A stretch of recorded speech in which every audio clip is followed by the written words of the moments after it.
Investigators examining the death of a prosecutor who accused Argentine President Cristina Fernandez of agreeing to shield the alleged masterminds of a 1994 terror bombing said Tuesday they have found a draft document he wrote requesting her arrest. Chief Investigator Viviana Fein said the draft detention request was found in a trash bin of the apartment where Alberto Nisman's body was discovered on January 18. It was not included in a complaint the prosecutor had filed in federal court days earlier. To formally go after a sitting president like this, especially somebody like Cristina, is a huge deal, said James Cooper, professor at California Western School of Law and an expert on legal reform in Latin America. It makes you wonder if Fein is getting pressure not to press the case further. Nisman was found dead of a gunshot wound in his bathroom hours before he was to appear in Congress to detail his allegations that Fernandez agreed to protect those responsible for the 1994 bombing of Buenos Aires' largest Jewish community center.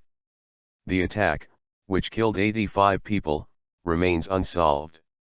Fernandez has dismissed the allegations against her.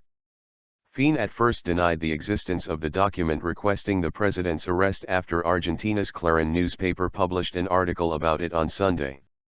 Cabinet Chief Jorge Capitanuc ripped up the article in front of reporters on Monday and said it was a lie produced by the opposition media.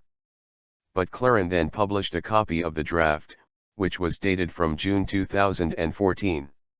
It said Nisman also had considered requesting arrest orders against Fernandez's foreign minister, Hector Timerman, and other officials in the government. Fernandez's government and Clarín often clash, and the Nisman case has reignited the dispute. For years, Fernandez has been trying to break up Grupo Clarín, one of the leading media conglomerates in Latin America, while her government works to build up a large media presence of its own. On Tuesday, Fein clarified her earlier statement, acknowledging the existence of the draft document and saying she made an error of terminology and interpretation, and there had been a miscommunication with her office. The words I should have used are, "I know that there was a draft of a document," she said. But she said its existence is not important enough to change the course of the investigation. The final complaint Nisman submitted to judicial authorities called for Fernandez and Timerman to face questions in court instead. Why Nisman may have changed tack is unclear, but it brings the focus back to Fernandez, who has tried to distance herself from the case, in part by suggesting rogue elements in intelligence services were behind Nisman's death.